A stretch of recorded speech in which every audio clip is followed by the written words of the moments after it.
Speaker sir, గౌరవ సభ్యులు అడిగిన ప్రశ్నకు అధ్యక్ష, ఏ ప్రశ్నకు అధ్యక్ష? రెవెన్యూ సదస్సుల్లో అధ్యక్ష మొత్తం దరఖాస్తులు వచ్చినాయి అధ్యక్ష 2,34,644 అధ్యక్ష. వీటిలో రెవెన్యూకి సంబంధించిన అధ్యక్ష 1,85,731 అధ్యక్ష. సర్వేకి సంబంధించిన అధ్యక్ష 48,913 అధ్యక్ష. ఇవన్నీ కూడా అనుసంధానం 1 and 2లో ఇచ్చాము అధ్యక్ష.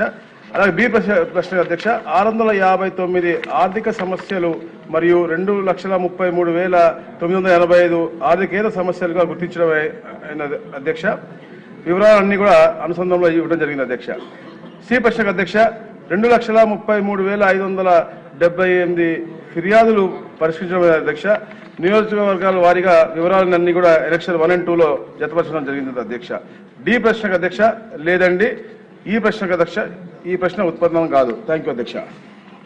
సార్ రిక్వెస్ట్ కమాన్ సార్, ఈ క్వశ్చన్ వేసింది చాలా సీనియర్స్ వేశారు. టైం కూడా చెప్పలేము కాబట్టి కొంచెం టైం దృష్టిలో పెట్టుకోవాల్సి కోరుతున్నాను. బుచ్చి చౌదరి గారు. అధ్యక్ష, మంత్రి గారు సవివరమైన వివరాలన్నీ ఇచ్చారు. నేను మంత్రి గారి దృష్టి పెడుతున్నా మీ సమక్షంలో. ఒకటి, కొన్ని నియోజకవర్గాల్లో ఇంత భారీ ఎత్తున విజ్ఞాపనలు ఎందుకు వస్తామని కారణాలు ఏమిటి? అక్కడ ఉన్న స్థానిక రెవెన్యూ సిబ్బంది, విఆర్ఓలు కానీ ఎంఆర్ఓలు కానీ వారు సరైన చర్యలు తీసుకుంటే ఇంత భారీ ఎత్తున విజ్ఞాపనలు వచ్చి ఉండేవి కాదు కదా. రెండోది, గత ప్రభుత్వ హయాంలో రెవెన్యూ సిబ్బంది కొమ్ముక్కైపోయి మ్యూటేషన్ చేశారు అధ్యక్ష. వేరే భూముల్ని కబ్జా చేసి వేరే వాళ్ళకి మ్యూటేషన్ చేసిన పర్యవసానంగా అనేక కోర్టు కేసులు వస్తూ ఉన్నాయి. దాని మీద ఏం చర్యలు తీసుకుంటా ఉన్నారు? సర్వేలో లోపం జరుగుతుంది. ఒక చిన్న విషయం సార్, ఈ మధ్య సర్వే జరిగినప్పుడు భూములు కొలతలు ఇచ్చి విజ్ఞాపనలు ఇస్తే విజ్ఞాపన పరిష్కారం చేయడానికి 8 నెలలు 9 నెలలు తిప్పారు సార్. అలాంటివి లేకుండా సత్వరమే పరిష్కారం చేయడానికి ఎలాంటి చర్యలు తీసుకుంటారు? ఏదైతే గత ప్రభుత్వంలో జరిగిన తప్పును సరిచేయడం కోసం వారి విజ్ఞాపన ఏదో అయిపోయింది క్లోజ్ చేసామనే విధానం కాకుండా పరిష్కారం వచ్చిందా లేదా, పరిష్కారం న్యాయం జరిగిందా లేదనేది ప్రధానం. ఆ వైపు దృష్టి సారిస్తారని మంత్రి గారిని అడుగుతా ఉన్నాను. దూల్పల్లి నరేంద్ర గారు. Speaker sir. రాలేదా సార్? స్పీకర్ సార్, ఓకే, సీట్ ఇక్కడ ఉంది సార్. సార్ స్పీకర్ సార్, గౌరవ మంత్రి గారి సమాధానాలు అధ్యక్ష, వారి సమాధానం చూస్తుంటే ఈ రాష్ట్రంలో ఎక్కడ రెవెన్యూ సమస్యలు అన్ని పరిష్కారం అయినట్టు మంత్రి గారి సమాధానం ఉంది అధ్యక్ష. కానీ మనం చూస్తూ ఉంటాం అత్యధికంగా రాష్ట్రంలో కంప్లైంట్లు వచ్చేది రెవెన్యూ మీద అధ్యక్ష, ఈ రోజుకి కూడా. కానీ మంత్రి గారి సమాధానం ఏంటంటే రెవెన్యూ సదస్సుల్లో వచ్చిన సమస్యలన్నీ పరిష్కారం అని ఒక మా కాన్సెన్సీ నేను చెప్తాను అధ్యక్ష. చాలా లిస్ట్ ఇచ్చారు. దీనిలో ఎనెక్సర్ 1లో వాళ్ళు ఇచ్చిన దాని ప్రకారం అధ్యక్ష 1052 వస్తే 1049 పరిష్కారం చేసినట్టు ఇచ్చారు అధ్యక్ష. ఎనెక్సర్ 2లో అధ్యక్ష 212 ఉంటే 212 పరిష్కారం చేసినట్టు ఇచ్చారు అధ్యక్ష. నేను కోరేది ఒకటే, గత ప్రభుత్వంలో జరిగిన తప్పులు ఏవైతే ఉన్నాయో ఇప్పటికీ రైతాంగాన్ని ప్రజల్ని వెంటాడుతూ ఉన్నాయి. ఎందుకంటే వాళ్ళ ఇష్టారాజ్యం అధ్యక్ష. నాకు తెలుసు కొంతమంది రెవెన్యూ అధికారులు గతంలో ఉన్న అధికార పార్టీ నాయకులతో కుమ్మక్కయ్యి వాళ్ళకు కావాల్సిన పేర్లు రాయటం, పేర్లు తీయటం, డబ్బులు వసూలు చేయటం, వాళ్లే పంచాయతీలు చేయటం. ఇప్పటికీ కూడా వాటి పరిష్కారం కోసం చెప్పులు అరిగేటట్టు తిరుగుతా ఉన్నారు అధ్యక్ష. మరి మంత్రి గారేమో వారి యొక్క సమాధానంలో అన్ని పరిష్కారం అయినట్టు చెప్తా ఉన్నారు. నేను ఇంకోటి అధ్యక్ష 22A కింద, ముఖ్యంగా మన రెవెన్యూ సదస్సుల్లో 22A కింద ప్రభుత్వం దగ్గరికి చాలా దరఖాస్తులు వచ్చినాయి అధ్యక్ష. మరి వాటి గురించి ఎక్కడా కూడా ప్రస్తావన లేదు. గత ప్రభుత్వం జీవో నెంబర్ 596 అధ్యక్ష, ఫ్రీ హోల్డ్ జీవో తెచ్చారు అధ్యక్ష. దీనిలో అడ్డగోలుగా అధ్యక్ష కొన్ని జిల్లాల్లో అయితే జిల్లా కలెక్టర్లుగా ఉన్న వ్యక్తులు డబ్బులు వసూలు చేసి వాగులు వంకలు ఇష్టారాజ్యంగా లెఫ్ట్ అండ్ రైట్ ఇచ్చారు అధ్యక్ష. వీటి మీద ఇప్పటివరకు చర్యలు లేవు అధ్యక్ష. 19 నెలలు అవుతుంది మనం వచ్చి. రెండోది అధ్యక్ష, నా దగ్గర ఒక ఉదాహరణ ఉంది అధ్యక్ష. అనమర్లపూడి గ్రామంలో 1950లో అసైన్మెంట్ జరిగితే 50 ఎకరాలు 8 వ్యక్తుల పేర్ల మీద 1957 నుంచి ఆ భూమి మీద లిటిగేషన్ ఉంది అధ్యక్ష.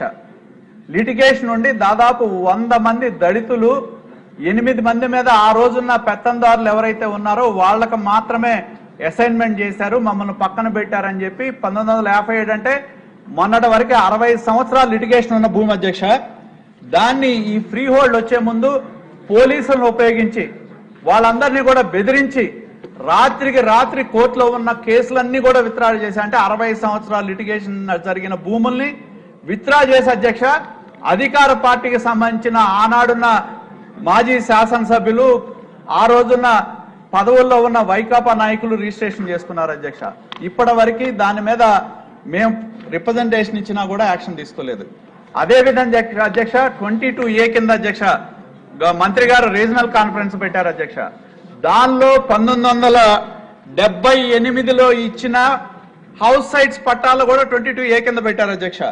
ఇది చాలా బాధాకరం. ఎందుకంటే నా నియోజకవర్గంలోనే చూస్తే చేబ్రోలు మండలంలో 10 విలేజెస్ లో ఉన్నాయి, పెదకాకాని మండలంలో 10 విలేజెస్ ఉన్నాయి, పొన్నూరు మండలంలో 120 కాలనీలు ఉన్నాయి, పొన్నూరు టౌన్ లో 31 కాలనీలు ఉన్నాయి అధ్యక్ష. ఇవన్నీ కూడా 1978 నుంచి మీకు ఇక్కడ నేను తెలియజేస్తా ఉన్నా అధ్యక్ష.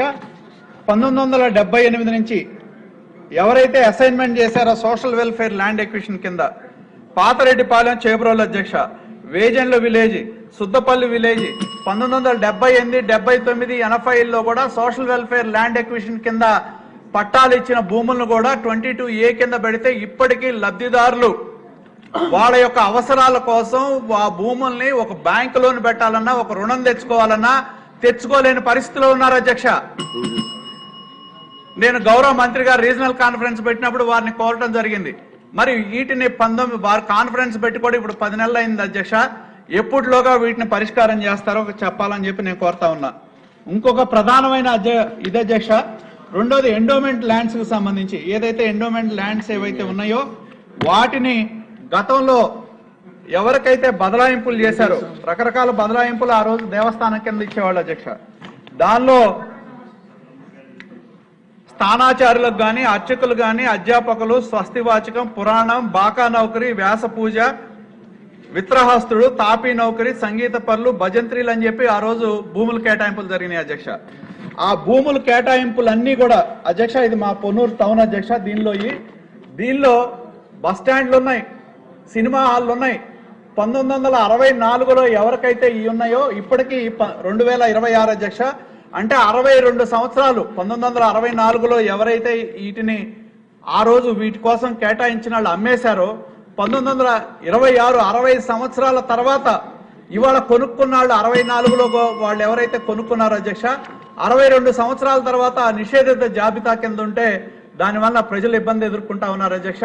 నేను గౌరవ మంత్రి గారిని కోరేది ఒకటే అధ్యక్ష, ఇవి ఏవైతే పేదవాళ్ళు ఎవరైతే ఉన్నారో సోషల్ వెల్ఫేర్ ల్యాండ్ ఎక్విజిషన్ కింద మీరు కొత్త పట్టాలు మన ప్రభుత్వం సెంటున్నర ఇస్తాం, 3 సెంట్లు ఇస్తామని చెప్పి ప్రభుత్వం ప్రకటన చేసింది. నేను దయచేసి మంత్రి గారిని ఈ ప్రభుత్వాన్ని కోరేది అధ్యక్ష, ఈ 22A కింద ఎవరైతే బలహీన వర్గాలకు సంబంధించిన కాలనీలు ఏవైతే ఉన్నాయో వాటిని ఆ పట్టాదారులకు, అనుభవదారులకు ఇచ్చే విధంగా ప్రభుత్వం ఇప్పుడు మనం గవర్నమెంట్ జీవో ఇచ్చింది అధ్యక్ష, 150 గజాల వరకు ఫ్రీగా చేస్తాం అని గవర్నమెంటే చెప్తా ఉంది. అభ్యంతరం లేని భూముల్ని మనం పట్టాలు ఇస్తాం. ఒక్క సీరియస్ ఇష్యూ అధ్యక్ష, అయిపోయింది అధ్యక్ష. ప్లీజ్ ఒక్క 2 నిమిషాలు అయిపోయింది అధ్యక్ష, 2 నిమిషాలు. 22A కింద ఉన్న వాటిని ప్రభుత్వమే రెగ్యులరైజ్ చేస్తామని చెప్తా ఉంది. కాబట్టి నేను మంత్రి గారిని కోరేది త్వరితగతిన బలహీన వర్గాలు, ఎస్సీ, ఎస్టీలు, బీసీలు ఎంతో మంది 22A కింద ఉండటం మూలాన చాలా ఇబ్బందులు ఎదుర్కొంటా ఉన్నారు అధ్యక్ష. దయచేసి నేను మంత్రి గారిని కోరేది ఈ కాలనీలన్నీ కూడా మినహాయింపు ఇచ్చి ఎప్పుడో 1977, 78, 79, 80 నుంచి మొన్నటి వరకు వచ్చిన కాలనీలన్నీ కూడా సోషల్ వెల్ఫేర్ ల్యాండ్ ఎక్విజిషన్ లో 22A కింద పడితే ఇది పేదవారు చాలా ఇబ్బందులు ఎదుర్కొంటున్నారు. కాబట్టి నేను కోరేది ఒకటే, ఎవరన్నా ధనవంతులు ఉంటే వాటిని ఏదన్నా మీరు ప్రోరేటాలో డిస్కస్ చేసి దానికి ఏదన్నా మార్కెట్ వాల్యూలో కొంత ఫిక్స్ చేసే విధానం చూడండి. కానీ దీన్ని ప్రజల్ని, పేదవాళ్ళని ఇబ్బంది పెట్టే విధంగా ఉన్నాయి అధ్యక్ష. పేదవాళ్ళు రోజు MRO ఆఫీసుల చుట్టూ తిరుగుతా ఉన్నారు. మరి మీకు ఇచ్చిన రెవెన్యూ సదస్సులో ఈ రిప్రజెంటేషన్లు కూడా ఉన్నాయి అధ్యక్ష, కానీ ఎక్కడా కూడా దాని పరిష్కారం అయినట్టు.